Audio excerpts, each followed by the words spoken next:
Bom dia, meus amores. Mais uma vez estamos aqui para a nossa aulinha de geometria. Muito ansiosa, muitas imagens coloridas, muitos desenhos lindos. Eu amo essa parte, olha, é a parte da matemática que mais eu gosto. E hoje a gente vai trabalhar um pouquinho dos quadriláteros. Mas antes disso, a gente vai fazer algumas correções, tá?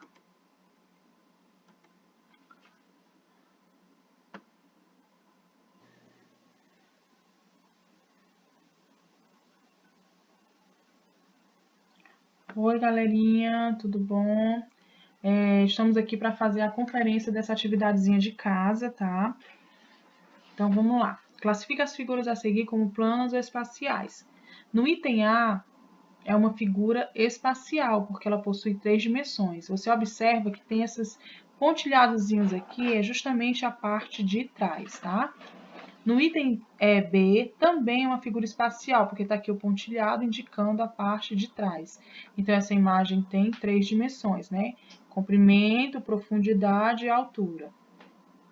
No item C, é um polígono regular, logo é uma figura plana. No item D, é um cilindro reto, daqui a partezinha aqui indicando a parte de trás, então é uma figura espacial. Um cone reto também é uma figura espacial. E aqui, um polígono irregular, trapéziozinho, né? E é uma figura plana, tá bom? Dando continuidade, vamos para a nossa segunda questão. Então, vamos lá. Na segunda questão, tem dizendo assim: observando a seguinte figura, determine o número de vértices, o número de arestas, o número de faces, as arestas que têm o ponto F em comum. Muito bem. Quantos vértices eu possuo nessa figura? Cada pontinho preto desse é um vértice. Cada pontinho preto desse é um vértice. Então, se a gente contar, ela vai ter 10 vértices, tá? Número de arestas. Cada linhazinha dessa, que é o encontro de duas faces, é uma aresta. Se você contar bem direitinho, você vai ver que tem 15 arestas. E as faces são justamente os polígonos que formam essa imagem, né? Ela tem 7 faces. O número é de faces, as arestas que têm o ponto F em comum. Gente, olha só, o F. FG é um segmento de reta, né? Então, é uma aresta. FG e FJ. Olha aqui o Jzinho, né? A parte de trás. Tá bom? No mais é isso. Espero que todo mundo tenha entendido. Tchau, tchau. Valeu.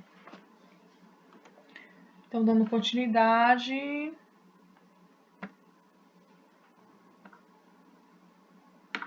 Olá, galerinha. Mais uma vez estamos aqui para conferir essas duas questõezinhas que ficaram para casa, tá?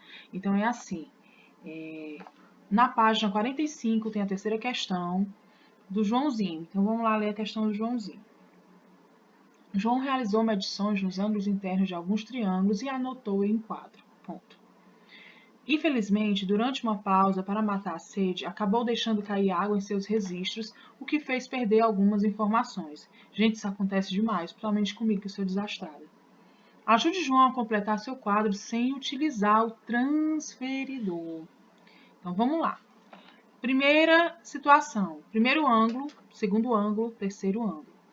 No triângulo A, o primeiro ângulo tinha 30 graus e o segundo ângulo tinha 45. Meus amores, nós aprendemos que todos os triângulos, a soma dos ângulos internos é quanto, hein? 180 graus. Então, vamos lá. Se eu tenho 30 somado a 45, ele vai dar quanto, gente? Exatamente 75 graus. Para 180, 105 graus. Observe que aqui ele fez assim, ó, 180 menos 30 menos 45. Você pode fazer assim? Pode. Mas se você somar aqui, fica mais fácil, não fica? E ver o que está faltando? Na minha opinião, fica. Mas fique à vontade para fazer da sua forma, tá? O importante é você saber que os dois juntos vão dar um valor e esse valor eu tenho que encontrar o que falta para 180.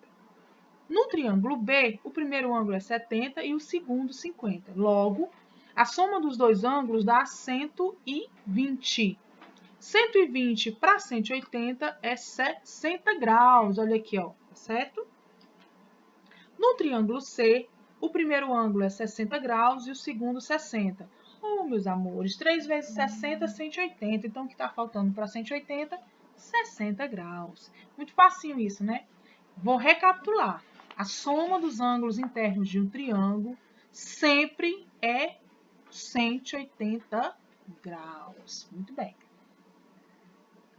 Complete as frases a seguir com palavras ou números que deem sentido a elas. Um triângulo, tracinho, possui um ângulo reto. Se ele possui no mínimo um ângulo reto, ele é um triângulo retângulo. Os outros dois ângulos podem medir 30 ou 60, 45 ou 45, 70 e 20 e assim infinitas opções, né? Um triângulo isósceles que possui um ângulo de 80 graus. Gente, se ele é isósceles, ele tem no mínimo dois ângulos iguais. Tem também dois outros ângulos que podem medir. Eu tenho duas opções. Ou o outro ângulo é igual a 80, que sobra então o 20, né? Ou os outros dois são 50. Entendido? Não esqueçam, tá bom? Lembre-se que a soma dos três tem que dar 180. Então, galerinha, é isso aí. A correçãozinha é bem rápida, mas se ficar alguma dúvida, manda um zap que eu vou estar lá para ajudar vocês, tá? Beijão e vamos dar continuidade à nossa aula, nosso roteirinho. Tchau, tchau! Então, meus amores, é isso. Vamos dar agora início ao nosso conteúdo propriamente dito da nossa aulinha de hoje. A gente vai falar de quadriláteros. Os quadriláteros são figuras geométricas ou polígonos, né, que possuem 4 lados. Olha aí eles como são lindos. O quadrado, o retângulo, o losango e o paralelogramo. Na verdade, existe uma situação que são os elementos dos quadriláteros. Eu esqueci do S, pessoal, me perdoa. Eu fiz essa imagem assim bem colorida para você ter uma noção bem visual mesmo do que realmente representa cada situação dessa. A primeira parte vai ser os lados. Quem são os lados do nosso quadrilátero? Se você observar, aqui é um trapézio, tá? Então, esse trapézio ele tem lado A, do A até B é um lado, que é um segmento de reta, e o próximo segmento de reta é BC, CD e DA.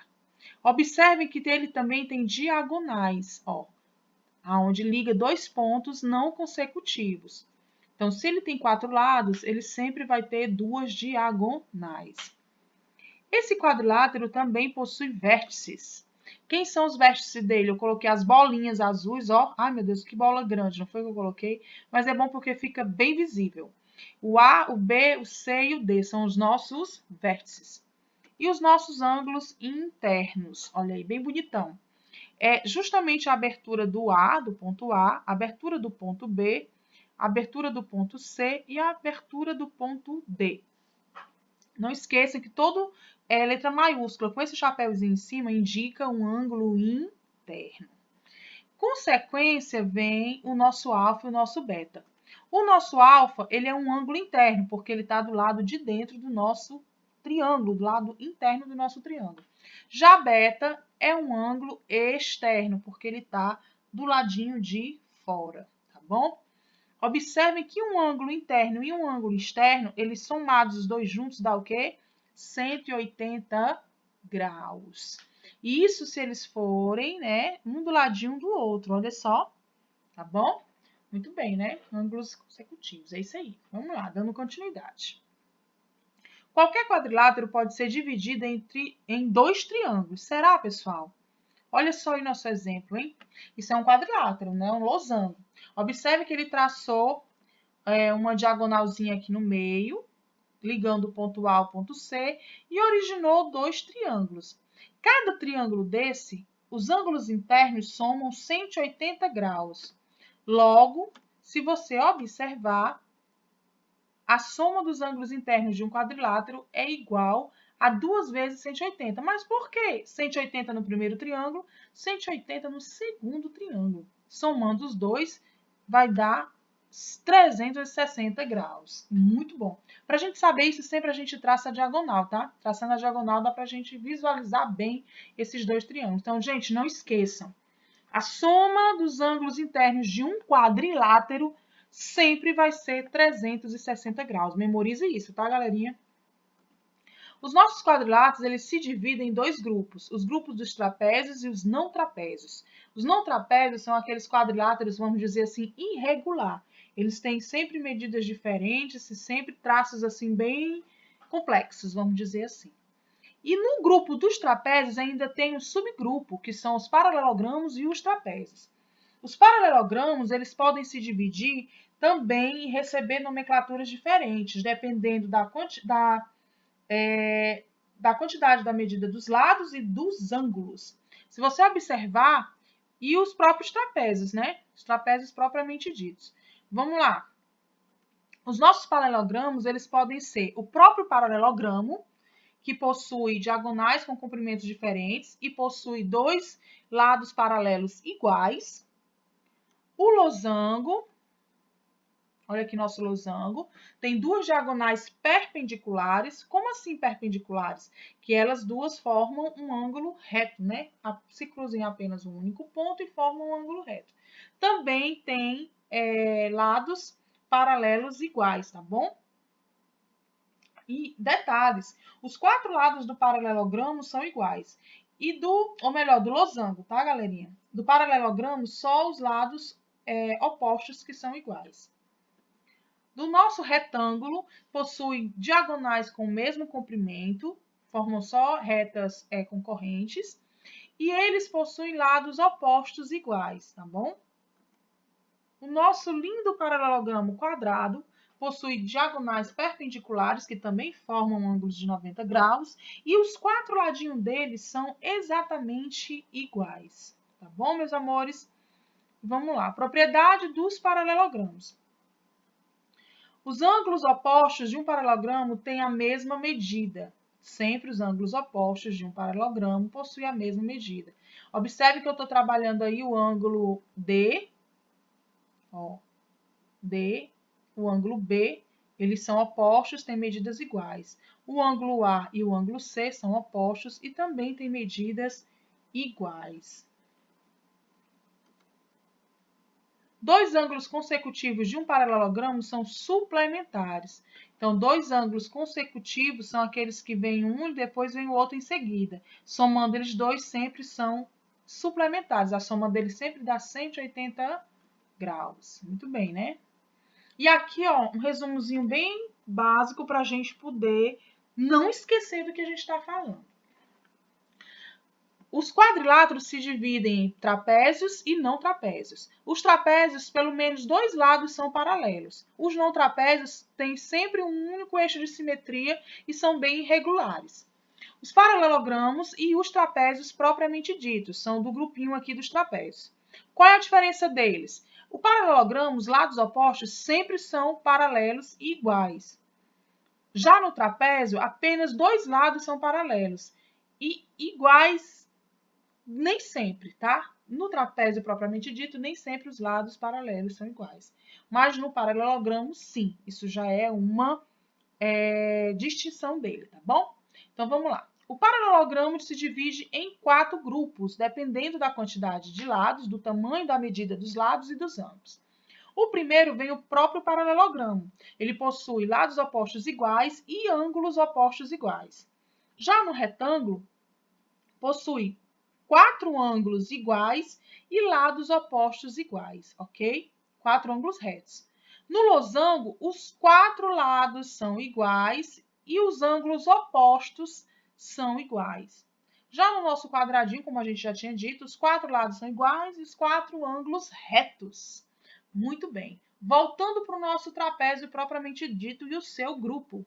Ele é dividido em 3 tipos de trapézio. O trapézio isósceles, onde ele possui 2 lados opostos iguais e suas bases diferentes, uma maior e uma menor. O trapézio retângulo, que possui 2 ângulos retos e nenhum lado igual. Ele é um trapézio retângulo, mas ele não possui nenhum ladinho com a mesma medida. E o trapézio escaleno, ele não possui nenhum ângulo reto e nem possui nenhuma medida de lado nenhum igual. Então, galerinha, esse aqui é um resumo da aula de hoje. Se você quiser fazer isso aqui num caderno, numa folhinha e guardar, você sabe tudo sobre os quadriláteros, tá? Só nessa imagenzinha aqui. Então, vamos lá, dando continuidade. Agora, nós vamos resolver a atividade proposta, lá da página 47. o agora é com você. Questão 1 e 2, tá bom? A gente vai ficar lá no Zap Zap tirando as dúvidas e conversando, interagindo sobre as questões. Um beijão, beijão, até segunda. Ah, não, tem a próxima aula, né? Depois do intervalo. É isso aí, até daqui a pouquinho. Tchau, tchau!